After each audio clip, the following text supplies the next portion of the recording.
सभापति, मैं आपको बताना चाहता हूं, मैंने कहा कि मैं गुरुओं की धरती और जवानों की धरती और किसानों की धरती से आता हूं। जवानों की बात आज हमारे आदरणीय राहुल गांधी ने की है।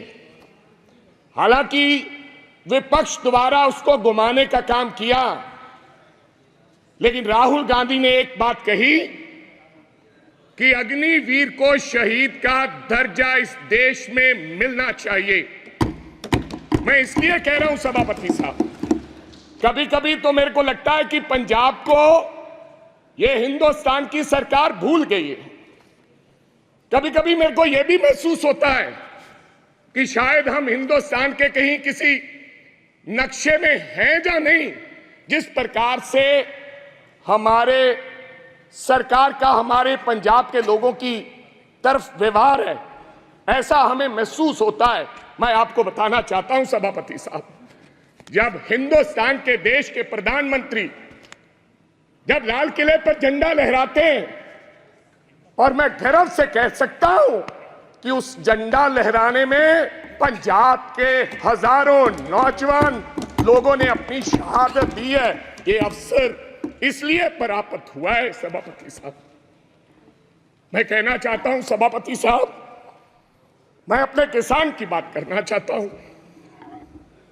पिछले 1.5 साल से सभापति साहब, पंजाब का किसान, देश का किसान, आज बड़ी बड़ी बातें की गई। आदरणीय मंत्री महोदय कहे कि हमने एमएसपी दी है। एमएसपी आपने दी है? 1967 में कांग्रेस की सरकार ने किसान के लिए एमएसपी दिया था। जब देश भूखा मर रहा था, तो पंजाब के लोगों ने, इन किसानों ने, देश के किसानों ने देश के लोगों का पेट भरने का काम किया। आज कोई आसान नहीं कर रहा कि हम उनको एमएसपी दे रहे हैं। किसान लीगल गारंटी मांगता है सभापति साहब, एमएसपी की लीगल गारंटी। आपको मैं बताना चाहता हूं, 700 किसान पंजाब का शहीद हुआ।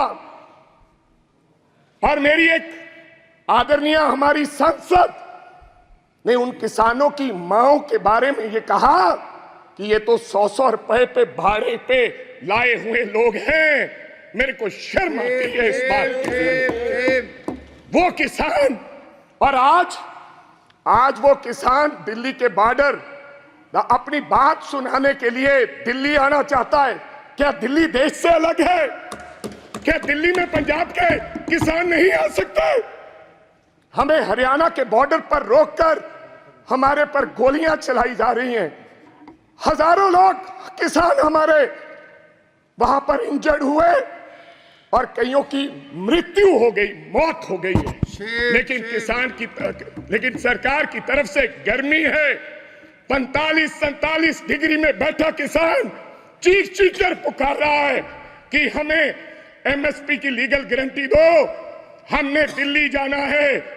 लेकिन उनको आदेश है हरियाणा की पुलिस को, यह देश के गृह मंत्री के द्वारा दिया गया हो देश, कि पंजाब का अगर कोई व्यक्ति दिल्ली की तरफ किसान मुंह करेगा तो गोलियों से उसको मार दिया जाएगा। ऐसा हमारे साथ व्यवहार हो रहा है सभापति साहब।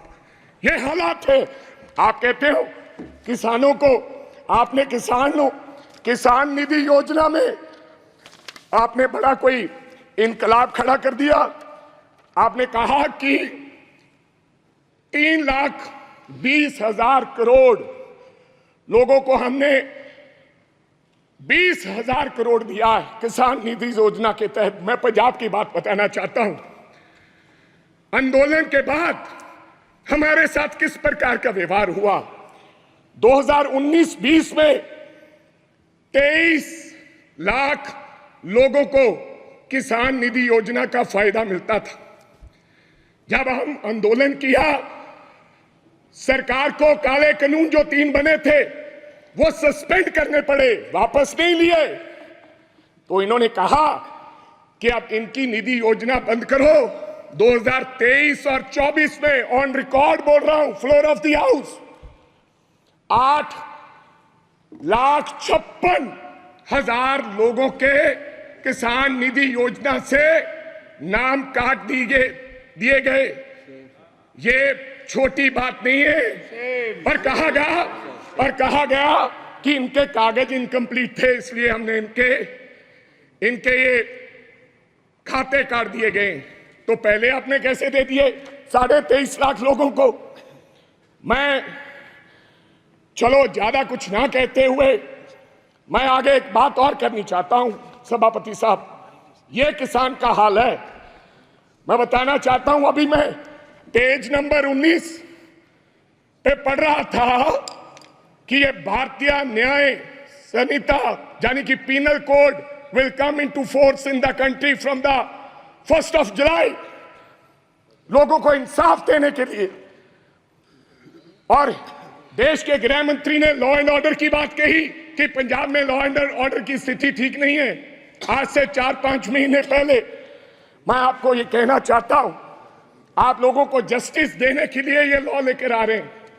आप कभी पाकिस्तान की बात करते हैं, कभी चाइना की बात करते हैं, कभी कुछ और कहते हैं, लेकिन मैं आज इस सदन में एक बात कहनी चाहता हूं। सभापति साहब, हमारा एक साथी था, उसका नाम था सिद्धू मूसेवाला, एक कलाकार था, दुनिया में उसका नाम था। चाहे तमिलनाडु हो, चाहे महाराष्ट्र हो, चाहे केरला हो, चाहे न्यूयॉर्क हो, उसके गाने पर दुनिया झूम उठती थी। और मैं ये भी कहना चाहता हूं सभापति साहब, टाइम स्क्वायर न्यूयॉर्क में हर तीसरे दिन सिद्धू मूसेवाला बजता है। बिलबोर्ड, जो बिलबोर्ड दुनिया के 100 गाने, उनमें से सिद्धू मूसेवाला हर रोज पहले, दूसरे, तीसरे नंबर पे वो व्यक्ति रहता है। उसके साथ हुआ क्या, मैं आज इस सदन को जानकारी और बताना चाहता हूं आपके माध्यम से। क्या हुआ 28 साल के नौजवान के साथ। हम नेशनल सिक्योरिटी की बात करते हैं, आप कहते हैं हिंदुस्तान में परिंदा भी पर नहीं मार सकता। आप ये कहते हैं कि हम हैं, चिंता मत कीजिए। लेकिन क्या हुआ, नौजवान 28 साल के नौजवान को गोलियों से मार मारकर 10 गोलियां मारकर दिन दिहाड़े मार दिया गया। और मारा किसने? सभापति साहब, बहुत से लोग मारे जाते हैं, मारा किसने? एक तिहाड़ जेल में बैठा एक गैंगस्टर जिसका नाम लॉरेंस बिश्नोई है, उसने मारकर कहा, जेल से इंटरव्यू दिया और कहा मैंने मारा है, मैंने मारा है। अभी तो सिद्धू मूसेवाला मारा है, अभी इसके बाप को भी मरना होगा। जेल से इंटरव्यू दिया। आप नेशनल सिक्योरिटी की बात करते हैं, कब इंसाफ मिलेगा सिद्धू मूसेवाला को? क्या होगा 28 साल का नौजवान जिसकी मां के एक बेटा था, एक, और बिना शादी के ब्याह में हमारे सर पर सेरे बांधे जाते हैं। सेराबंदी होती है, आपके भी होती है। डेड बॉडी पड़ी, डेड बॉडी पर मेरी उस मां ने, सिद्धू मूसेवाले की मां ने फिर सेरा लेकर आए और अपने बेटे के लाश पर सर पर सेरा बांध के उसकी विदाई की है। ये हालात हैं। आप देश के गृह मंत्री हैं, इंसाफ दिलाएं और जेलों में बैठे ऐसे गैंगस्टर को आप निकाल के उस परिवार को इंसाफ दें। लास्ट बात सर, 1 मिनट में खत्म करूंगा। आप सभापति साहब, मैं ये इसमें लिखा है पेज नंबर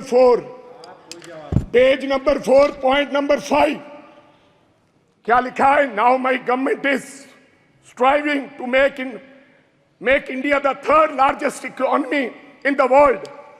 कैसे बनेगा साहब?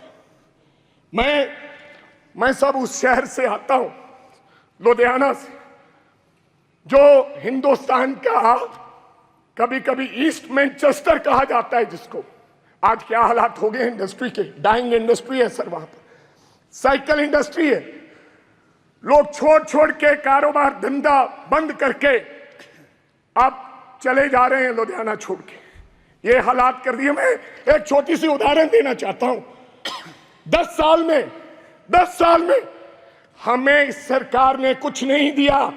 अगर दिया है हिंदुस्तान की सरकार ने लुधियाना को, सबसे बड़ा शहर है पंजाब का, तो कोई खड़ा होकर व्यक्ति बता दे कि हमने ये दिया है। मैं क्या कहना चाहता हूं, कि एक साइकिल इंडस्ट्री है साहब, या तो चाइना में साइकिल बनता है या पंजाब में साइकिल बनता है।